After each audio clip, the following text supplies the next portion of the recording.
Finally. I'm finally making a video for our main character. I think I've connected enough dots to start speculating about what she actually is. We get so caught up in thirsting over the boys, which is understandable, but we get so caught up in thirsting over the boys that we sometimes forget that the entire plot literally spins around her. I mean, she's the main character. She's the catalyst, the anchor, the reason things happen. So yes, she absolutely deserves the spotlight. But just so we're clear, I have access to the same information you do. Everything I'm about to say is just me connecting the dots based on what we've seen so far. Some parts of this video are grounded in lore facts, and some are pure theory. So do not treat this like some final answer on what MC actually is, because honestly, we still don't know. Think of this as a yap session between you and me, because I'm not here to tell you how to think. I'm just trying to make sense of the chaos, just like the rest of us. And just a heads up, if you're new to the game, this video is going to be very lore heavy. It'll make a lot more sense if you already have a decent grasp of everyone's storylines, because I won't be breaking down every single detail. And as always, I might miss something. I'm just one little brain, so if you catch something I didn't, drop it in the comments. I'll be yapping there with you because I read every single one. So with that out of the way, let's lay out what we actually know about RMC in the current timeline. Based on Sealed in Dust, World Underneath 6, we learned that she was experimented on as a child under the name Test Subject 001 at the Gaia Research Center. One of her abilities is that she could come back to life, and to study that, the researchers killed her repeatedly. Every time she revived, she lost all her memories, who she was, and what she experienced. Because of her ability, they called her a unicorn because she was special, and it's almost like she's something that is not supposed to exist. She escaped from the lab during the Chrono Rift catastrophe in 2034. After that, she was found by Josephine, one of the researchers from that same lab. She stayed with Josephine for 14 years until 2048 when she decided to become a hunter. Not because someone told her to, but because she wanted to take control of her life, and she didn't want to feel powerless anymore. So this story tells us right from the beginning that her evol is called the Resonance Evol, which belongs to the Anhausen class, and her ability is to amplify the evil of others. But as the story progresses, and especially once we dig into her lore in World Underneath 6, we learn that that's not the full scope of her powers. She doesn't just amplify, she can also absorb. And as we follow her story, her fate ends up deeply intertwined with these 5, soon to be 6, beautiful hunks of men. Some she's known since childhood, like Caleb and Zayne. Others, like Raphael and Xavier, she met long ago but completely forgot about. And then there's Sylus, who she had no connection with before, and this is their first meeting in this timeline in long-awaited revelry. And as we follow her journey in the main story, it becomes pretty clear that her bond with them stretches beyond just this lifetime. We start seeing her do things that shouldn't be possible, getting visions of another life, reading an alien language from the future, and somehow knowing the exact words to calm down an angry sea god. And we also learn that she's being watched by a lot of people, whether it's the love interests who have been keeping an eye on her for way longer than she realizes, or shady organizations whose goals are obviously malicious, and almost all of it seems to point back to one thing. They're observing her because of her power, and the way they talk about her, it's like they already know what her full potential is, which we, as the players, still don't, because the game hasn't exactly laid it all out for us just yet. But who's to say we can't speculate? And that's what we're doing right now. So to understand MC's power, we have to look at the myths, the other existence that she's had, her parallel selves. Why am I treating the myths like parallels? Because of these sources from the game, Xavier's anecdote and this in-game article from Deepspace Time. You can pause to read or check them out later after this video. But basically, the game has been hinting to us that time in this story is not linear. Everything is happening all at once. Separate timelines, different lives, but they influence each other. Think multiverse shit. And in the myths, we get glimpses of her powers because those stories have already ended, unlike the main story we're in now, which is still unfolding. The myths gives us a peek at what she's already been, and from there we can start piecing together a theory of what she is, or maybe just end up with a bigger question. Who knows? So there's a few overarching theme that I noticed that keeps repeating itself in these myths. The first one is her ability to destroy, absorb, or take. This theme shows up over and over again in ways that feel too specific to be a coincidence. In Fallen Cosmos, she's implied to be the one carrying destructio energy. She's not just fighting, she's built to destroy. Every time she returns from battle, she's in pieces. She can't sustain herself, so someone else with construo, the opposite constructive energy, has to constantly repair her body and keep her going. Her very existence is tied to destruction. In Zayne's Foreseer myth, her body is failing, specifically her heart, and to survive, she needs to take the Creatio Protocore, a divine energy source from Zayne's staff. Notice how in both myths, she needs something else to keep her going. Creatio and Constro aren't exactly the same, but they give off the same core energy. Creation, she needs it to live. Whether she realizes it or not, she's always drawn to it. Maybe it's not something she needs, maybe it's something she's missing. In Sylus' myth, it's about survival and desire. She wants something from him, his eye, his power, and without even fully realizing what she's doing, in the first chapters of his myth, she absorbs his power. It's instinctual, and it shows us her power isn't just reactive, it's hungry. And then there's God of Tides, where her involvement in Raphael's ceremony causes Lemuria to literally plunge into darkness. The flame meant to sustain his world dies. A whole civilization collapses. And that's not just consequence, that's what happens when she's involved. So we start to see a pattern here. MC takes. Her power pulls things in, consumes, alters, and in some cases, leaves ruin behind. But her power also gives and nurtures, because there are other myths in Shooting Star, Abysswalker, and even in the current timeline where her power isn't just destructive. In Shooting Stars, she's sacrificed again and again, not to cause death, but to preserve life. The planet Philos feeds on her immortality. Her body, her power, her sacrifice literally becomes the foundation of a world that refuses to die. In Abysswalker, it's her heart that sustains Philos' future. She becomes a divine battery, something sacred and stabilizing. And in the main story, her power has done nothing but amplify others. Her evil is resonance. She syncs with other people's energy and makes it stronger. There's no destruction.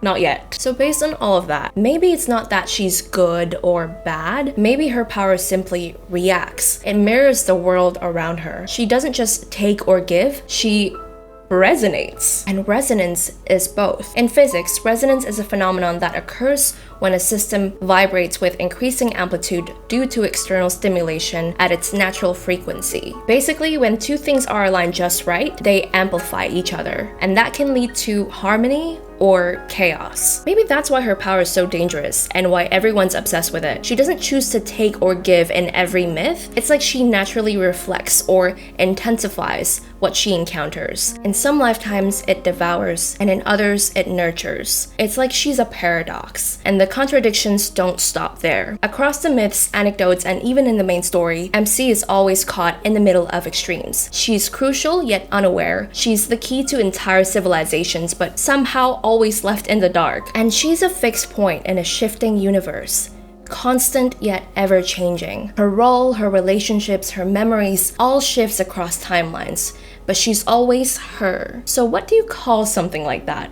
Something that shouldn't exist but does and keeps breaking the system just by being there. A variable. In Master of Fate, there's this moment where this old man, someone who clearly understands Zayne's role as Seming, a celestial court official who manages fate, looks at MC and literally calls her a variable. To understand the weight of that moment, we need to talk about Taoist fate theory, because Master of Fate is deeply rooted in Taoist cosmology. Zayne's title, Seming, comes straight from Taoist mythology, where heavenly bureaucrats oversee the destinies of mortals. And I'm not saying this based on vibes. MC literally references concepts from Bazi, the 4 pillars of destiny. In this system, fate is structured. It's a cosmic formula, predictable, organized, mapped at birth, like a river. You're born into a current, and while you can steer your little boat, the flow is mostly fixed because your fate is fixed. But a variable doesn't float down the river. A variable bends the flow of fate. It doesn't follow the current, it rewrites it. Someone who can defy prediction can rewrite fate not just for herself but for everyone she touches and isn't part of the system. And then there's this line that Zayne said to her in his myth. There will be an unfortunate event in your life. After it occurs, you will wield a power that can shake heaven and earth. That is a literal prophecy, a warning, because she's the anomaly that reality didn't account for. I think out of all of the myths, Master of Fate might foreshadow her true nature the most. And MC being called a variable by this guy, who's most likely another celestial court, that means she's messing with a literal divine system.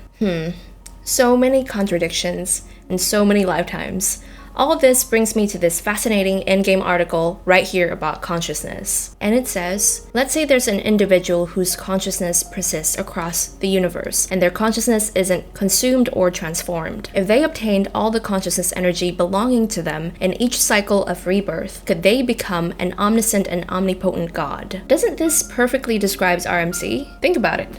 MC keeps existing or reincarnating across multiple lifetimes, different myths, parallel existences, and yet she's the same consciousness experiencing it all. She might forget each lifetime. Sure, but what if her consciousness energy isn't being lost? What if it's just temporarily fragmented or suppressed? Every version of her across different timelines, myths, and realities might actually be fragments of the same consciousness, parallel versions of herself, each carrying a piece of her true nature. The weapon, the sacrifice, the heart, the sorceress, all different expressions of the same resonance energy, just reacting to different worlds, different circumstances. And maybe, just maybe, all those fragments are slowly converging because of whatever the fuck is happening in the main story. Everything is overlapping. If she ever becomes whole, if all that consciousness energy somehow returns to her, if she ever regained all these fragmented parts, all these lifetimes of memories, power, and consciousness energy, what then? Well, according to this article, she'd essentially become omniscient and omnipotent. A god. Which honestly makes sense given her immortality and the sheer cosmic scale of her powers we've already seen in the myths. She might not just be powerful, she might be literally divine in nature. And another thing that always seems to be consistent, her heart. Her heart plays a really big role in multiple myths and also in the main story. There's always something wrong with it. I want to point out this scene in the main story. Only she can save us. You, of all people, should know. That thing is with her. I've seen. The way this backtracker said that thing inside our main character is like he's describing something that's not even human. I feel like that has some sort of connection with this scene of MC running through the Chrono Rift catastrophe. Just as she was running and senses a powerful force about to burst from her heart, right then, this weird red moon appears in the sky. So let's point out the obvious first. This is not a regular astronomical moon. It is clearly watching her, and it appears in sync with her heart doing weird stuff. So let's spiral for a second. And by the way, this is not based on anything, this is just me theorizing. But what if the blinking moon isn't an outside entity but a manifestation of her inner core, the part of her that doesn't fit in a human body, her true form, flickering in and out of space or time, trying to reconnect, something she used to be, trying to wake back up. Whatever it is, it reacts to her, it appears with her, and only shows up when her inner energy hits a breaking point. And all that I just discussed brings me to something I really want to look at with you all, the official music videos. More specifically, the ones released for version 2.0 and 3.0. These songs explore the same themes the game's been subtly building this whole time. Godhood, fate, mortality, reincarnation, and the emotional weight of all of it. Version 2 talks about gods choosing between love or eternity, about how immortality isn't peace, it's loneliness. And version 3 drops words like Samsara, destined encounters, and falling through stars. The lyrics basically echo everything we've been talking about. MC's parallel selves, her resonance across timelines, and the way fate keeps pulling her back into the cycle. And since this is a Chinese game, I want to highlight that Samsara, aka the cycle of life, death, and rebirth, is everywhere in Chinese storytelling. It's like a favorite narrative thread, especially in stories about tragic love, reincarnation, and trying to break fate. You'll see it in everything from Xianxia dramas to animated films. And a quick pause for those who don't know, Xianxia literally means immortal hero. It is a fantasy genre rooted in Taoist and Buddhist mythology, full of gods, cultivation, forbidden love, and characters trying to escape the cycle of reincarnation, or fate. If you're familiar with Chinese dramas, you'll see it in shows like Eternal Love, Ashes of Love, or Love Between Fairy and Devil, where the leads are basically fated to fall in love across timelines, but destiny keeps screwing them over. Sounds familiar? They all play with the same ideas. Immortality as a curse, Samsara as a trap, and love as the force that breaks the cycle. Basically, it's a genre where you suffer beautifully. Now I want to zoom in on some actual lines from the version 3 lyrics, because they really hit hard once you look at them through this lens. But before I do that, I want to quickly mention that the game's official English translation, or the localized version of the lyrics, are really beautiful, accurate, and they're on theme. But they do shift the meaning a little bit, and I want to show you a more literal interpretation where it makes sense. Not because the localized version is wrong, but because I think both versions reveal different emotional layers. Okay, first up. 星河绵延，再去那颗星星遇见。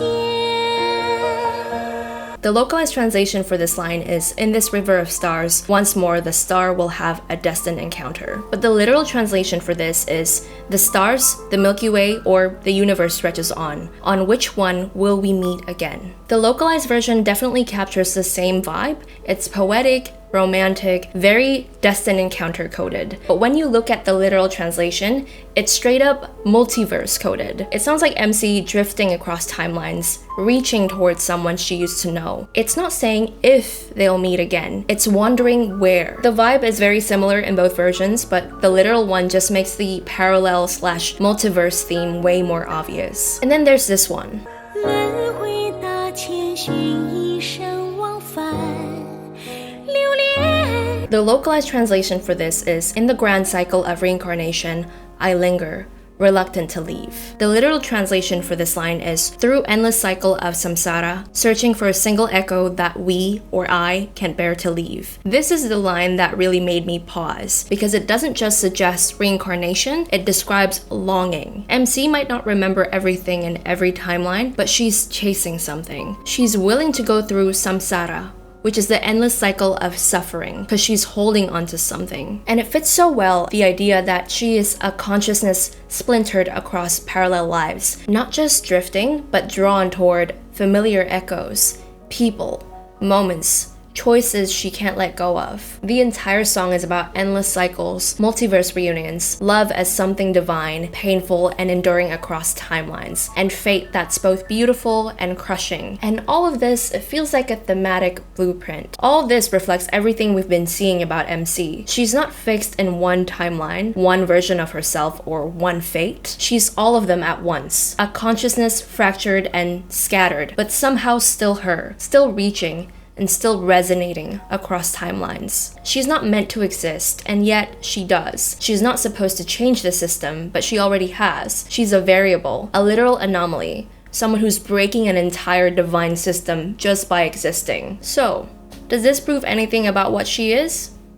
Who knows? I don't want to tell you how to think. Maybe you see all this and come up with a completely different take than me. But for me, personally, after spiraling through the myths, the timelines, the rebirths, the sufferings, I think she is something ancient, something divine, scattered across time, pulled apart by fate. And as more stories unfold, we will start to see the full picture, together. Hopefully soon, because I'm telling you, the game's biggest lore drop won't be about the boys. It's gonna be about her, about what she really is. Well, I hope you enjoyed spiraling with me. I had so much fun making this video. Probably my second most favorite video to make after the MLQC video. Please leave a like if you want and consider subscribing if you enjoy my content. And thank you so much for watching. I'll see you in the next video. Bye!